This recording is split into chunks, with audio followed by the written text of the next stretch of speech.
So, hello everyone. I'm Rohit and I'm the author of this book, Decoding Human Psyche. In this video, I'm going to tell about the significance of the subconscious mind. So, if you have not seen the first video, this is a follow-up video or the second video. If you have not seen the first video on the subconscious mind, I have explained a lot of things in that. So, I feel that you should have a look at that video. Whatever I'm going to tell you about the subconscious mind and its significance and all that is basically given in this particular book, Decoding Human Psyche. And this particular series of videos, I have started basically to give this knowledge to those people who are unable to read this book or because of the time constraints and all. But this book basically has much more than what I could give in this particular video or in the series of videos which will come. So it's better to read the book. But if those who are not able to read the book, at least you have to see all the videos so that you can get an idea, a fair bit of idea of what is given in the book, and also what is the subconscious mind and why we should know about it. And so basically why we should know about the subconscious mind. I'll just go and do a bit of a repetition the first 4-5 minutes of this video so that you understand what exactly it is we are talking about, and then I'll come to the proper video today. So we spoke about the conscious mind and the subconscious mind. The conscious mind is the conscious entity which is sitting in our brain. I talked about it. And the subconscious mind is another separate entity which is basically controlling the conscious mind. So if you don't understand what is a conscious mind and what is subconscious mind, you can just close your eyes and look at a light, and then try to think of some object. Maybe you think of a car, or maybe think of a whale, or maybe think of a boy, and you will suddenly realize that when you are closing the eyes, there will be everything dark and there will be some shapes and all, and suddenly whatever you are thinking of, that image pops in. This is not very difficult actually, and this game you can play often, and many a times you can actually see an object which we are thinking about. So you can see a whale, or you can see a fighter plane, or you can see a boy, or you can see an apple, and all and so on. So this is basically you can understand that whatever is the person who is sitting in that darkness and who is perceiving that particular object is the conscious mind. But whatever is putting the object into your field of vision is the subconscious mind. So the conscious mind is actually the thing which is experiencing everything. Conscious mind is the we, or the I self. So I is the conscious mind.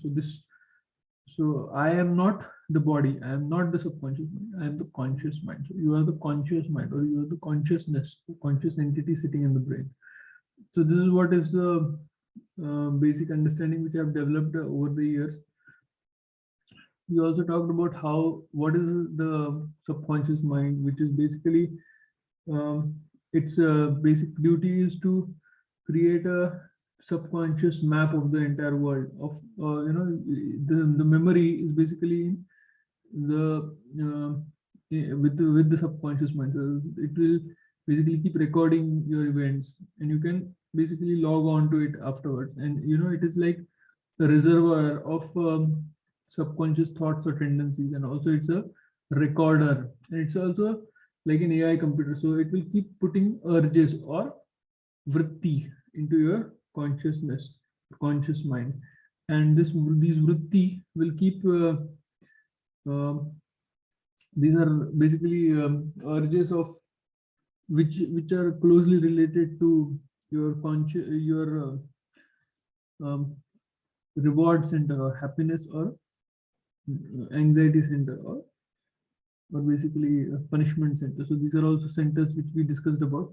So this is basically it can basically control you. So it's like an autopilot, and Krishna called it Sarathi of your body. This body is your your self-driving car, and this autopilot, this particular subconscious mind is the autopilot, or the so the we saw that Bollywood has done a PhD on it actually, and they call it by various names like Man or Dil or Jia or Kaj. All this is basically the subconscious mind. So when they are saying Dil Diwana, Bin Sajna Ke Manina, or maybe Dil To Pagal Hai, or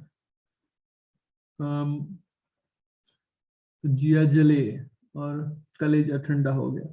So all these things are basically what we are trying to what they are trying to say is basically that the subconscious mind of that individual has basically learned that this girl is good, and I like that girl. So this it keeps putting the urge in his conscious mind that he has to go and meet that girl, or he likes that girl, or he derives pleasure from that girl, or Jale is what? Anxiety. So if he is not going and meeting her, then he is basically developing that constant anxiety center stimulation, or fear that I will lose her, all that. So actually the Bollywood has understood that the conscious mind and the subconscious mind are different. If you are not understanding what the subconscious mind is, uh, you can do another experiment. When you are watching a movie, let's say when you are watching a horror movie, your conscious mind knows that this bhoot or this ghost and all, it's not there.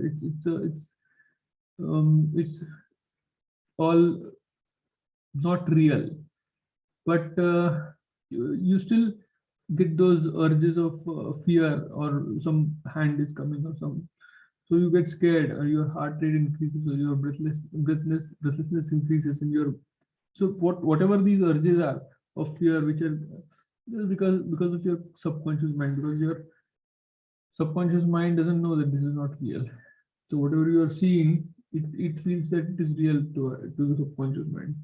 So similarly, if you go in a very high bridge, and the floor is made up of glass, and you are walking over that bridge, so your conscious mind knows that nothing will happen because it's just glass, but your subconscious mind is concerned. So what if the glass breaks and you fall down from this height? So that is the reason why people just are unable to accept. So the subconscious mind is unable to accept. So all these things are the things which are indicators that the subconscious mind is there. So we saw how beliefs or sanskars are stored in the subconscious mind. It creates a subconscious map of what is good and what is bad, what is what. So it can basically um, store all the beliefs, and it can put urges. So we saw about sanskar vritti sanskar cycle, or action reinforcement cycle. So any events that happen, or can put some beliefs in our minds, subconscious mind, and these remain in the subconscious mind as sanskars, and these sanskars can put urges into your conscious mind of vritti. So these urges, you can take action on it, or you can repeat those urges again and again. So repeat the action again and again. We give an example of pizza. So once you have an event that you eat pizza and you like it, then you keep getting urges of ordering the pizza again and again. And then if you act on that urge, so you have a choice basically. If you want, you can act on the urge, or you can suppress the urge. So if you act on the urge, then it gets reinforced, and then again this is how the subconscious mind keeps getting programmed in your body. So your subconscious mind develops a map, a subconscious map of the surrounding world. What is good, what is bad, what is. So many beliefs are entered into your subconscious mind. So every individual has this kind of a QR code of various beliefs. So some people have some different beliefs, ideologies it's called. Like. So some people have different ideologies, some people have different ideology. Like that, every individual has a unique set of beliefs, which can be called as the belief persona. and it keeps evolving with age. With every event which happens, it keeps evolving. So everyone has a different belief persona. It's almost like a DNA or a fingerprint, but it can be changed, but it's very difficult to change in the elderly age, or but it's easier to change in the younger age, because with multiple cycles of confirmation, the belief persona becomes very stubborn. So after some days, you need to be extremely mindful to change some beliefs. So some beliefs become so permanent, so ingrained, that you cannot change them when the person becomes an adult. So in children, they are basically malleable. So that is what is called as brainwashing or propaganda, or so this is what it is basically. So um, it's a belief persona. We saw also about Kahneman system 1 and system 2. We saw how if you utilize the urges of the subconscious mind, we saw how the Kahneman systems can be understood with the help of a subconscious mind, and how this, if you utilize the subconscious urges, or and arrive at a conclusion at a fast rate, that's called as fast thinking system, or system 1. It's a very emotional or intuitive system. But system 2 is the one which is having the lazy controller, which is basically the consciousness or conscious observer, which is sitting in the head, analyzing and interpreting and analyzing multiple things algorithmically. So this kind of a system has a lazy controller, and it has so if the conscious individual represses all the subconscious urges and analyzes it, and then arrives at a conclusion, it's called as basically responding instead of reacting. So that is the system 2. So these are the systems of Kahneman. We also talked about reward center and punishment center and all the various types of reward centers. These reward centers is basically happiness. So short-term happiness, medium-term happiness, long-term happiness, and all that. So we saw that this punishment center is a very important center, and both these centers are very powerful basically. So if you have an event which has very significant extent of punishment center or reward center, that has a more chance of getting into the head of the person. So that is the reason why advertisements in TV have they put a emotional component to their ad, because imagine that there's a ad, but it stimulates the reward center of a person, or emotional some emotional content. So that will put a more impact, and that's the reason why that person will be able to remember more. So that's why these centers are very essential. Now I will have to make a completely separate video on this punishment and reward center, so I won't go into too much detail into that. But so we'll come to the today's video. Basically what happens is every moment or every event which happens has a it basically subconsciously programs our mind, or it's our subconscious mind is getting programmed, or it learns. So the subconscious mind creates a map. So every event in which there is a stimulation of the punishment center or reward center, it learns. So it programs, it gets programmed. Now this is absolutely crucial in the first 5 years. So in the first 5 years, that is from the infant to the first 5 years, first the very early childhood, the most basic amounts of beliefs are getting ingrained in them. So what a person does in these first 5 years is very crucial. So what he sees or what she sees around her or him, it is extremely important. So if a person sees that the mother and father are extremely loving, then he also becomes extremely loving. If the mother and father are they keep fighting, then he also becomes like that. He understands that So there are some beliefs which enter into their mind that my parents don't love each other and all, and the insecurity starts developing. If the father is always out, father is not there, the unavailability of father, that creates another belief that yeah, I am not important. Money is more important. So if you know, if the every wish of the person is fulfilled, then self love or excessive this thing about myself, I am more important. So that's called as self-serving bias that increases, or materialist bias that increases. So if um, so there are some other urges, there are some other beliefs. So these are actually called as anchors in childhood. So when in childhood, what exactly is taught to the child will become like that. So in the first 5 years, it's very, very crucial.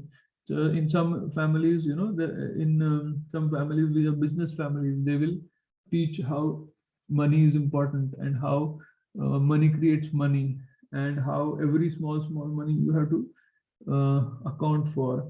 And so they become business oriented. So there is another family in which, some military family, so sacrificing our land and how love for our land. So these are anchors which are getting into the child. So the child, when it grows up, he becomes like that, in that direction. So there is some other family which might give more importance to education rather than money. So still others will give more importance to helping others and all. There are some other childhood anchors like, only my country is good and all the other countries are bad, or only my god is good and all the other gods are bad. So these are all bad anchors, but these are also anchors. So there are some families in which, you know they go for hunting. So if the small child is taken for hunting, then he realizes that yeah, animals are unimportant. So they are, so these are wrong anchors basically. So what anchors are put into the very young minds is very, very essential. So if the anchor that one race is better than the other race, these are wrong anchors. But these are put into the mind, that becomes a small belief, and then slowly it is basically confirmed. And then over the years, when the child increases in age, the belief becomes bigger and bigger. So that's why anchors in childhood, what subconscious programming of the children is, it's a very, very important thing. And so these anchors are very relevant. So what is the type of parenting? It matters basically. So if the parents are loving and assertive, they are loving their children, but they also discipline it at the same. There is a balance between discipline and love, and they ex, they are not over protective. So there are some who are helicopter parents, there are some overprotective parents, there are some hyperactive parents, there are some who are extremely disciplined parents. So they want the child to be extremely disciplined. So basically these how the parents are reacting to their children, it all matters on what subconscious mind programming the child is getting. So if every thing the child does the is being criticized every time you don't do that, like this, look at that other child, what he is doing. So like that, these give anchors to their children, that I am not good, or I am not good enough, or that person is better than me, or that I am not worthy, or that I don't deserve this. So these are very, very bad beliefs. So if these beliefs set foothold in their early minds, that's not good. So if the child is not given adequate love, and all these bad beliefs are into it. So this every time these happen, every time he gets shouted on, the child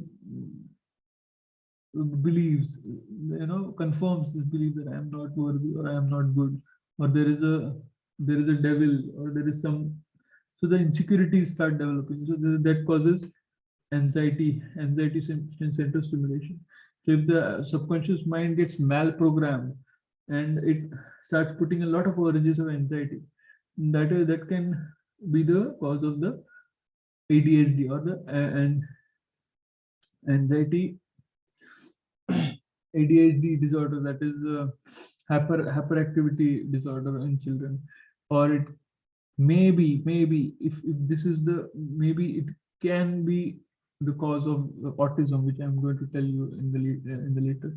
So you can think about it as this, like uh, every child, one you can think of as one reward center stimulation and zero is a anxiety center stimulation. So if you are shouting at the child, 1 0. If you are giving a hug to the child, 1 1. If you are going to take the child to the park, that is 1 1, or maybe 2 1s, or maybe 3 1s, like that. So in that manner, ones and zeros you can count, and there should be a balance between ones and zeros. So if you have shouted at the child, you should give a hug also. If you give many hugs and you don't, you bring many toys to the child, all 1 1 1, but there is no zeros. So you're not disciplining the child at all. That's also wrong. So there should be a balance between ones and zeros. If there is extremely 0 0 0 0 0, there is no one at all negative, all negativity. That's also very bad. That is you're putting subconscious mind programming in the child, that the child is very bad, or I am not worthy, or I'm not good enough, or I'm so these beliefs are very bad and they should not take into foothold. Even adolescent subconscious mind is, you know, it can take up bad beliefs, and if they take bad beliefs and they keep confirming those beliefs, that is also very bad.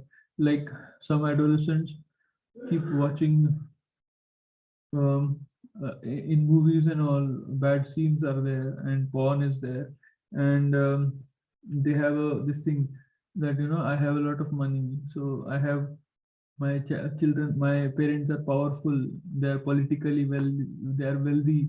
So if these things are basically put in, then they will, because of the vulgar scenes and objectification of women on the movies, and also uh,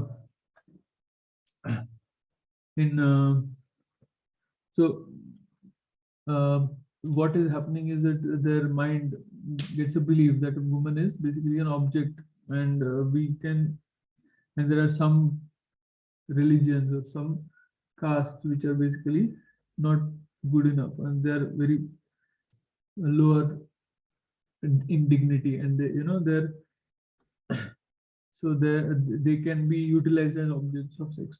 So they basically, if these wrong, very bad anchors or beliefs are put into their mind, and if they have, so they get urges from the subconscious mind. So the subconscious mind is very badly programmed, so they keep getting urges.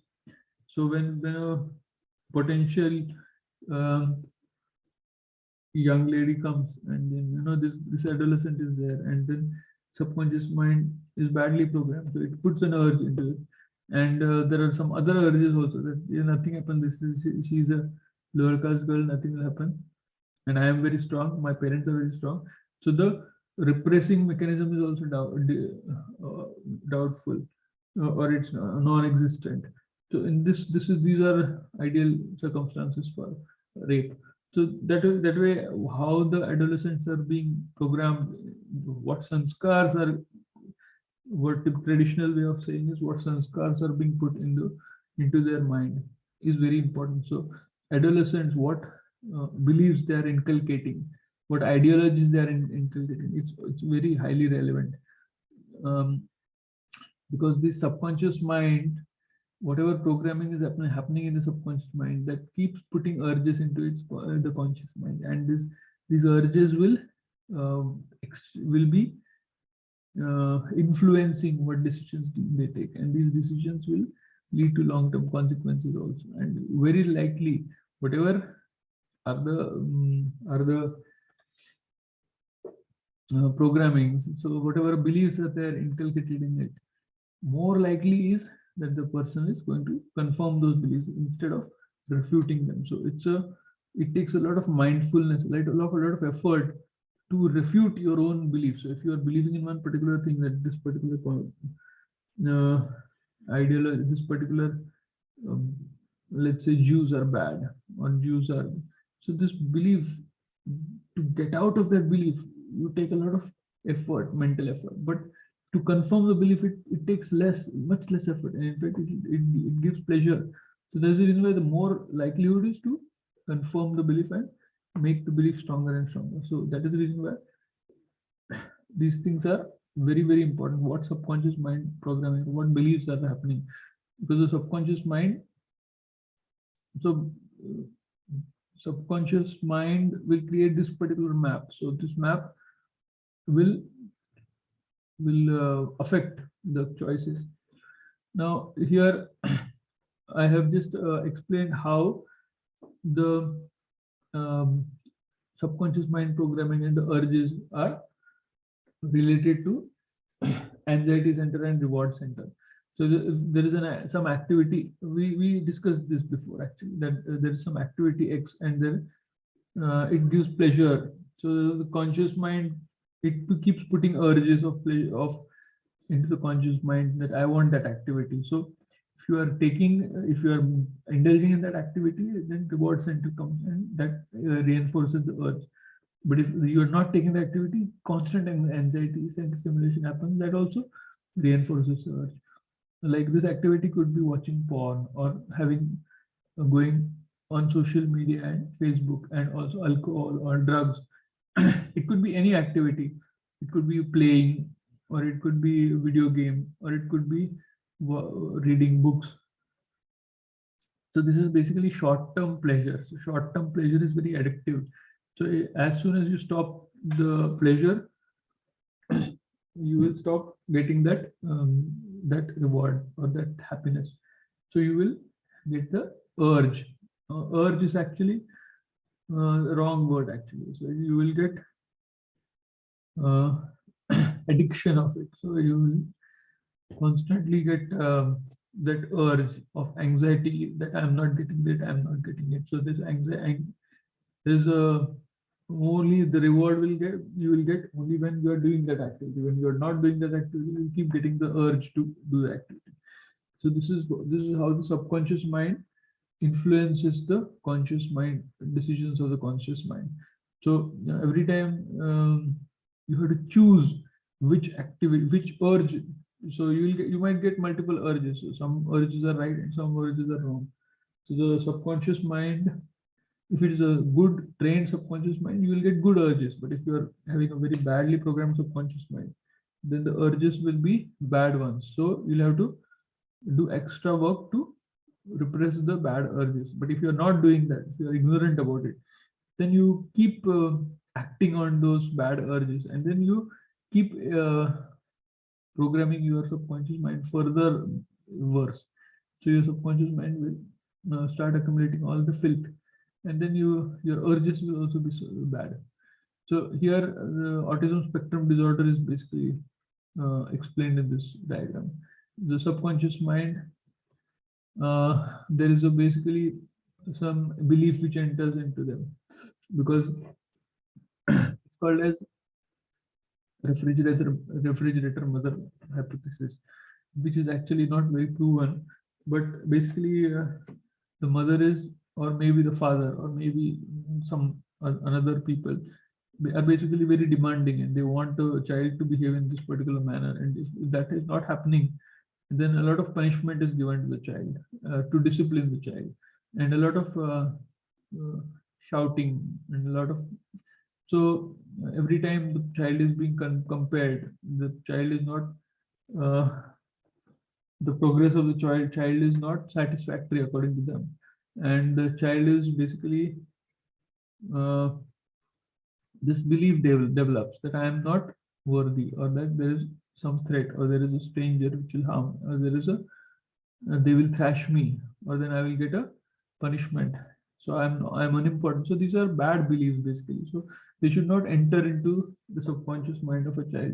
But if they are getting entered, so I said, if there is a lot of so basically children need a lot of warmth. Basically they have a lot of anxiety within themselves that there is some threat, and I so if they if the mother and the father both are gone and they have to stay in the creche, and there are strangers, and all this will aggravate the subconscious programming that that there is this threat, there is a threat.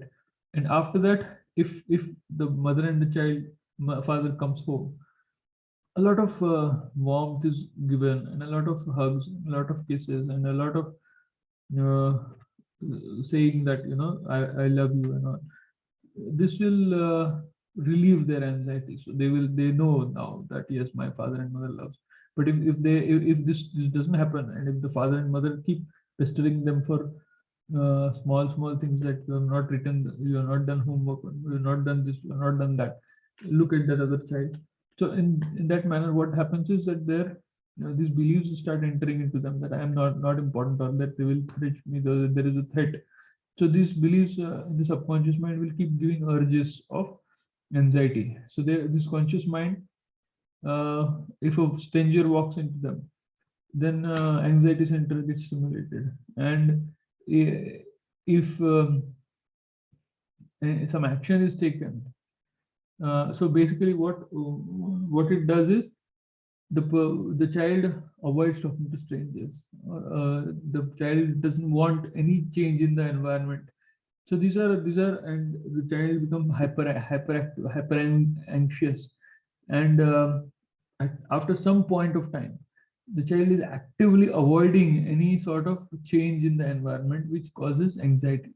So any change in this thing will put a subconscious urge that, oh, there's something wrong, there's something wrong. They'll feel anxious.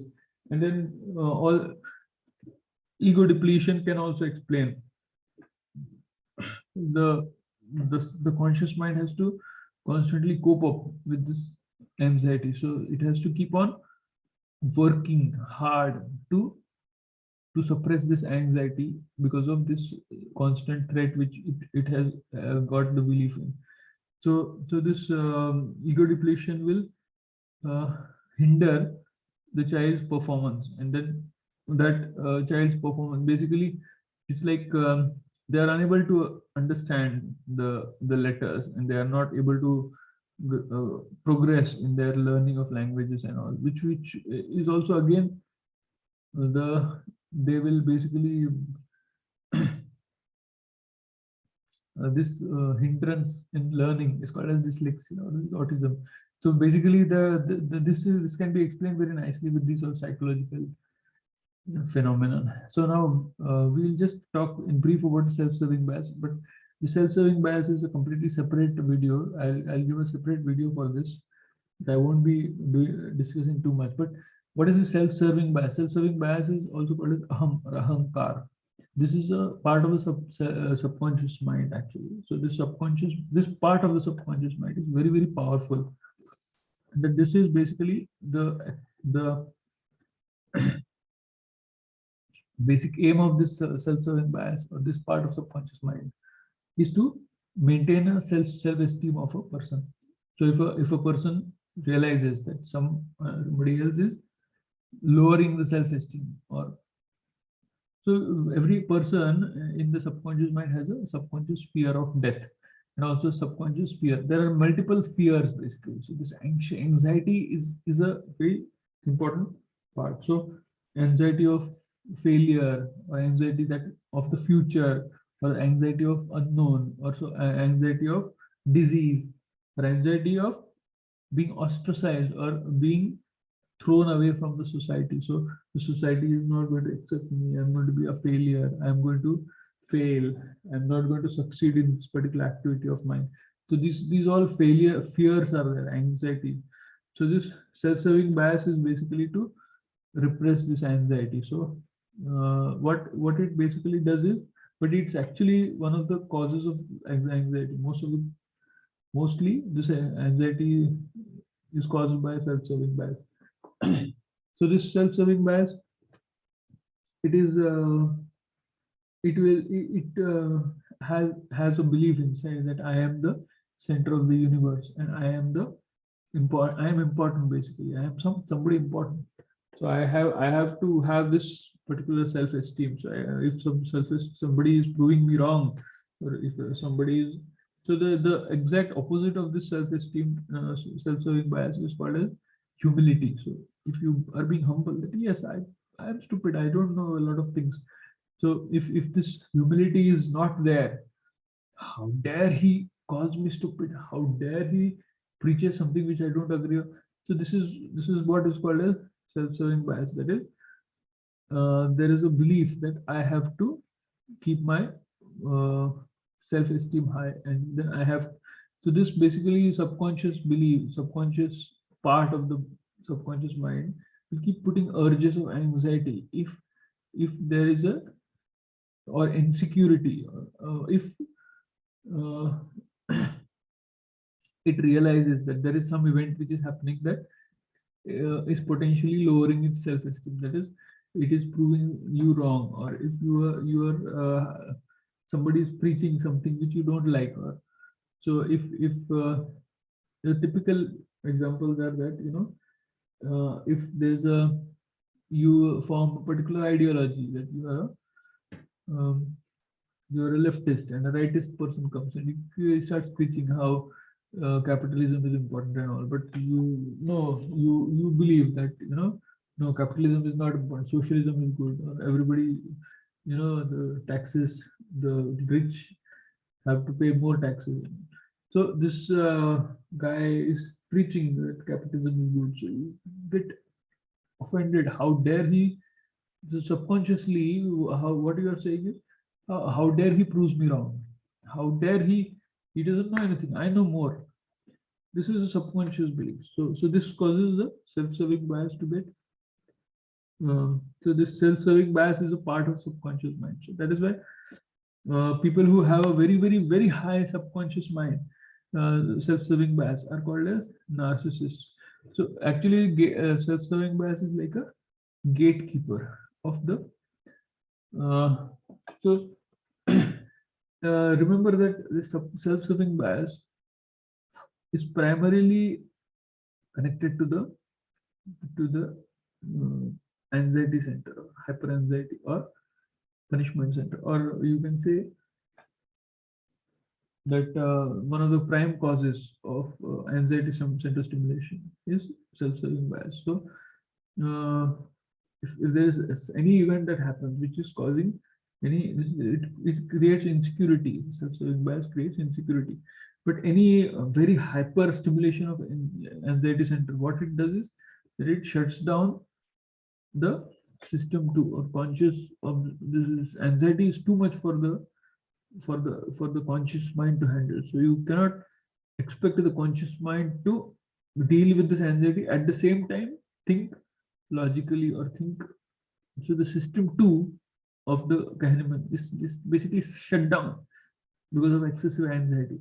So because of this excessive anxiety, self-serving bias is like a gatekeeper. So if you see a person in a debate, if there are two persons who are debating, and the first person is preaching something which is contrary to the belief of the second person, what is happening is that the second person has got self-serving bias. So how dare he proves me wrong?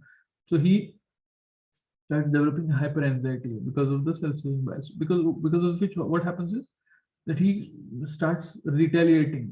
He starts putting names. He starts getting angry.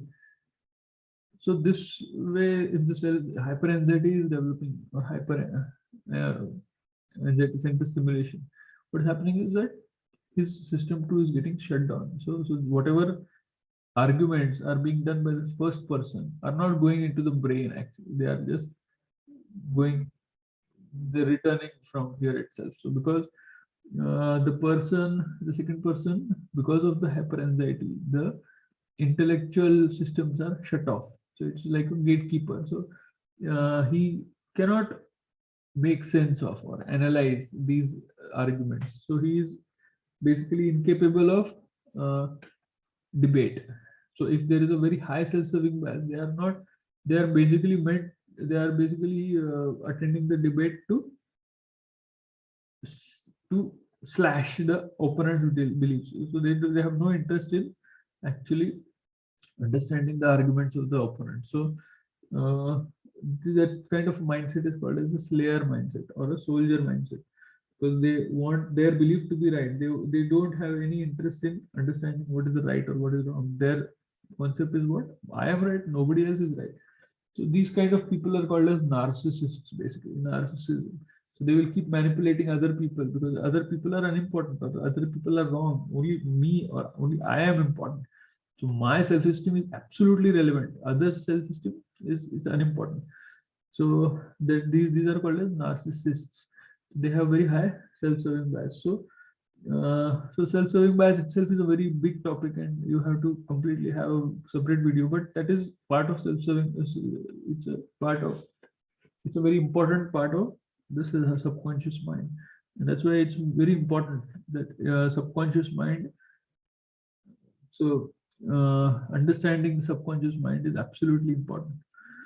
Now there are multiple examples which I keep giving. Like if there is a person, so your your child has a self-serving bias. So when you are telling your child that you don't do like that, the child, adolescent child says, "What? How can she tell or how can he tell that we don't do like that? No, how dare I will do."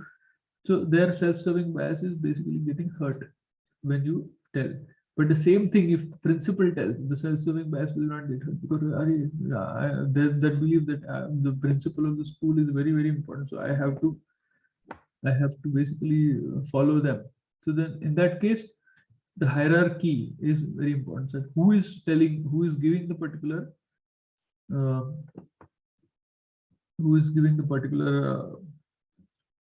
thing is very important. So if a advice is being given by a very high hierarchy person, then the lower hierarchy people will know that yes, I am very small in front of this guy. So this person is telling I should follow. So their self-serving bias gets tamed, but in front of the parents and all, adolescent girls and adolescent boys, the self-serving bias becomes very high. So how dare she calls me? She thinks that I am a small girl or small boy.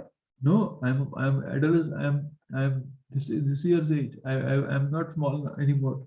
So I won't listen to them. I'll do what I think is right. Like that self-serving bias. Uh, Similarly, to adults when they are talking, again same thing happens. Sometimes the first person hurts the feeling of the second person, and how dare he does that? Second person self-serving bias is getting hurt. That is their aham is getting hurt because whatever the first person is saying, they don't agree. Second person doesn't agree. There are multiple examples which can be given. So if the subconscious mind is there and there is a belief in the subconscious mind, like let's say this person has a belief that this person is a pro-choice basically. Okay, and you go to one particular meeting, and there is one celebrity who has come, or there is one panel member who has come. There's a debate going on, and the panel member is basically giving a speech on pro-life or why abortion is murder of the baby. So this person's subconscious mind, the self-serving bias is basically having a conflict with the core belief. So this particular person thinks that he's a pro-choice, he or she, and there is a conflict with the core belief. So the self-esteem is getting hurt. So the self-serving bias gets activated, and extreme amount of anxiety center gets stimulated. So it prevents anything from entering into subconscious mind, or it enters as a contrary thing. So whatever that particular person is telling, it doesn't enter the the intelligence, and it enters as a contrary thing, like it enters as a belief that this guy is wrong, how dare he does that. And so that's why the people who have such a belief, pro-life, pro-choice belief, they cannot understand, or they don't want to understand the arguments of the pro-life lobby. And this happens with the other way around also. So there are some arguments given by the pro-choice lobby, which don't enter the, because that those kind of arguments will hurt the self-serving bias of the pro-life lobby. But the same thing happens if the lady is a pro-choice lady and a feminist is giving speech, and that speech is basically not giving any conflict with the core beliefs, so the self-esteem is not hurt. So the reward center, or basically there's no anxiety center stimulation here, so they are good. So there is no cognitive strain, or there is cognitive ease. So whatever the feminist is saying, that will get very nicely incorporated into the subconscious mind, and also she can very nicely, because there's no anxiety to be there is no anxiety to be repressed by the conscious mind. So the conscious mind is free, it's not ego depleted. So it can, and the person will be able to understand all the arguments of the pro choice feminist celebrity. So that is how the self-serving bias acts as a gateway of a person. So these things are very, very important. People forget everything, but people never forget how you made them feel. So these anxiety centers and these reward center pathways are extremely powerful, because they are emotional pathways. So whenever emotions are involved, whenever the subconscious mind gets emotionally involved. Let's say you are there's a climate denier, and you are trying to explain to the person why the climate is important.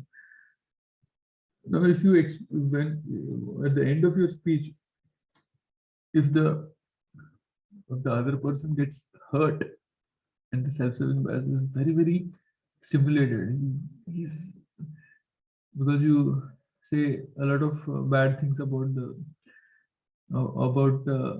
deniers, how deniers are bad, and how joy.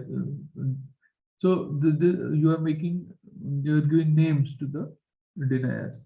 What basically happens is that the person himself thinks that he is a denier, but you are calling names to the person. So his self-serving bias gets stimulated. So he is basically extremely angry. So emotions start getting involved. His self-serving bias stops any input, and he becomes so angry, so anxious, or so much anxiety center gets stimulated that he will just not listen to any of your arguments. So it's a very bad thing, basically. So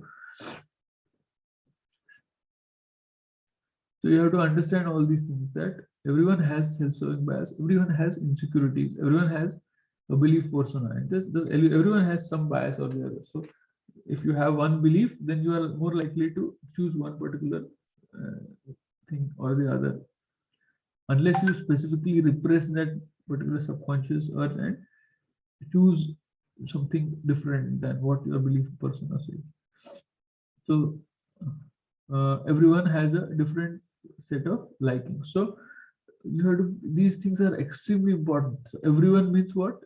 Including your spouse or your kids or your, so everyone, if a wife will have a different insecurities, a husband will have different insecurities, a wife will have different belief persona, a husband will have a different belief persona. So if you are a husband, you have to understand the insecurities and the belief persona of your wife, and act accordingly. If you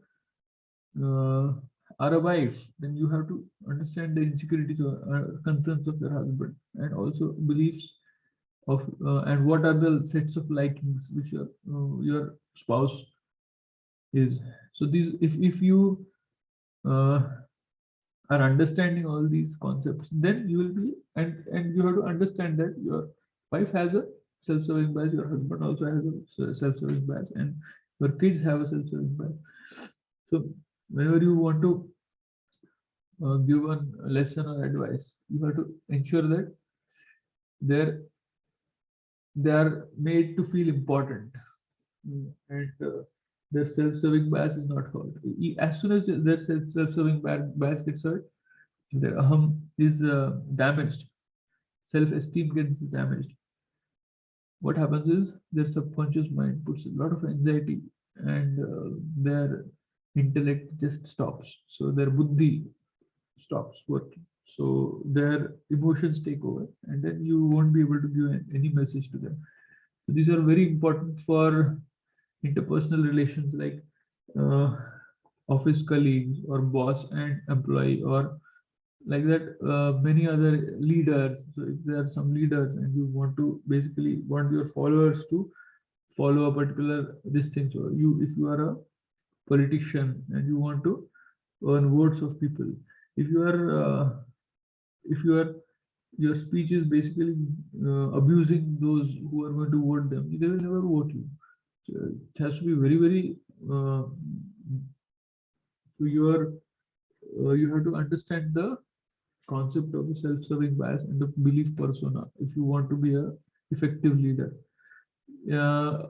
These are also extremely important with husband and wife. So husband has to understand what the fears of the wife are, and what the concerns of the wife are, and what are the likings of the wife, and the same with husband. So a happy marriage or a happy life will basically have to revolve around ones and zeros. So a wife will feel happy if ones are adequate and zeros are also adequate. There are no ones and there are only and only zeros. That is not good. Same way, the husband also has to have some ones and there has to have some zeros. But the ones of the husband are different than the ones of the zeros. The ones of the wife, the likings of the husband are different than the likings of the wife. So the husband will derive pleasure from different things. Derive pleasure from driving a car, but the same activity of driving a car might provoke a lot of anxiety for the wife. So the likings of both of them are different. So as well as uh, flowers or jewelry, the husband has no interest in all that, but wife will be happy or derive pleasure out of all that. Like husbands will be more interested in cricket and gadgets and all, but wife will not have any interest in them, or football match. Like that, the wife has to understand the likings of the husband and concerns of the husband. The husband has to understand the likings of the wife and the concerns of the wife. So if these are matching, and if you actively understand all these things, then you will have a happy life, because there will be more ones than zeros. So there has to be a balance between ones and zeros. There are going to be zeros, definitely. There are going to be concerns of the future, of the health, of the figure, of so there are lots of potential areas where concerns might develop. But there has to be an adequate number of ones also. That is, there has to be an adequate number of stimulations of happiness center or anxiety center. Stimulation should be limited, and reward center stimulation should be more. So this way, the subconscious mind. So if the husband's subconscious mind is properly programmed, and he understands the basic concept of what is subconscious mind and what urges he's getting. If the husband keeps getting a lot of urges to fight with her, and he keeps getting emotional, so that's called as emotional control or emotional intelligence. So if the husband has emotional intelligence, he knows, and he suppresses those bad urges of fighting with her, and giving a proper because it's a chewing gum actually. One response, one argument from the wife, and the second argument from the husband, and the third argument from the wife, and it keeps getting stretched. One small uh, fight, it keeps getting stretched, and it keeps getting stretched. Instead, the husband, if they are understanding, both wife and husband, then they will understand the self-serving biases of each other. So they will understand that they have self-esteem. So if you say something to them which they are not believing or they are not agreeing, the subconscious mind will cause a lot of anxiety center hyperstimulation, which will not be good. So they will not be able to understand your concerns or your arguments. So it's better to shut up and don't increase the argument. So these concepts are very important at for marriage. They're important for parents. They're important for interpersonal relations, for leaders. um, so we'll just come to the end of it actually by giving some traditional examples in Hindu scriptures and all. The first and typical example is Ravan in Ramayana. So Ravana had a very high aham or ahankar or self-serving bias. So he was having a very bad self-serving bias. That is the reason why he thought that nobody can kill him. So no human. I am the. He was an asura, and he was having a belief that even gods cannot kill me, and even any asura cannot kill me, or any animal cannot kill me. So humans are very, very teeny tiny. So he had so much of aham or ahankar that he thought that humans cannot kill me at all. But he was proven wrong by Rama by killing him. So that is how he succumbed to his excessive self-serving bias, because the self-serving bias basically makes you keep choosing the wrong things. Why? Basically because you can never get you cannot accept you cannot accept uh, you cannot accept what is wrong about you, where you are going wrong, where what choices you are making wrong. Like that, if any person who has an extremely high self-serving bias will not be able to detect his own mistakes, and he will keep repeating the same mistakes again and again, and he keeps rationalizing that no, these are not mistakes, these are right things. So is a typical example is a lady, we discussed that day that if she is giving a uh, accident, that is she is giving a driving license exam, and she fails, and she instead of instead of understanding that her driving has to improve, and she has made some mistakes, what she does is that she blames the gender bias. So she is never able to improve her driving, so she cannot detect her mistakes all on her own. So that is how, because the self-serving bias, how dare, like that. So her self-serving bias comes in the way of detecting her own mistakes and improving them. So you have to have that humility, or you have to have the low self-serving bias for detecting your own mistakes, so that you keep correcting your mistakes and you improve in a particular thing. Like that, there is one more example of Duryodhana. The Duryodhana is a very important example actually of the self-serving bias. Many people would ask Krishna that you are the supreme deity and all, then there's nothing impossible for you. So why did you not stop Duryodhana?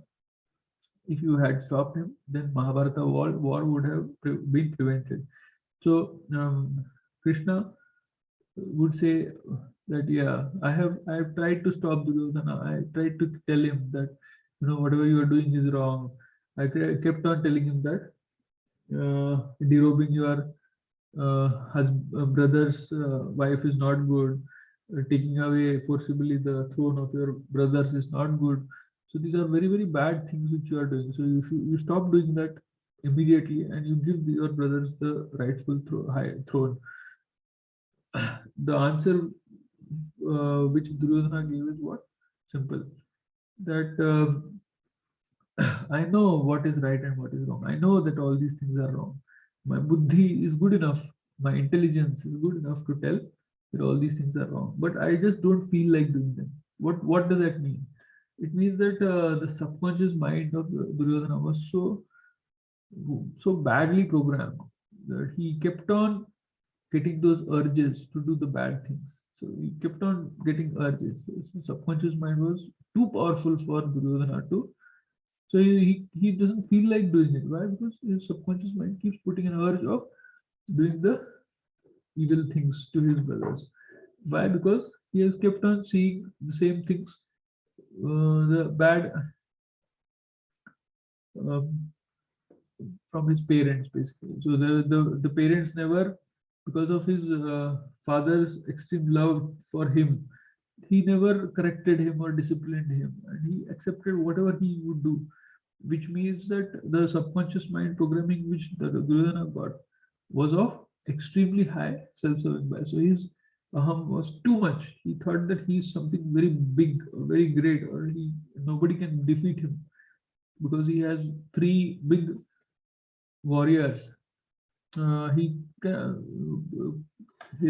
Pandavas cannot defeat him at all. So this aham was there with him. So this self-serving bias was there, and that is the reason why he could not see how petty he was, basically. So there's one very small last example of Bhakt Prahlad.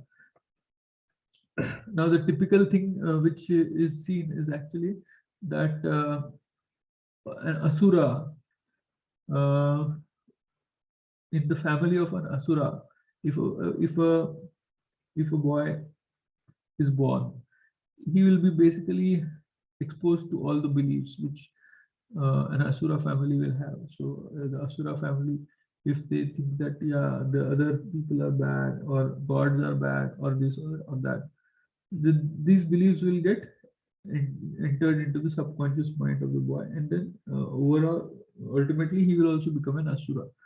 So now the same thing did not happen with Bhakt Prahlad. What happened is during the time of when her his mother was pregnant with Bhakt Prahlad, what happened is that Indra had abducted her and had killed a lot of his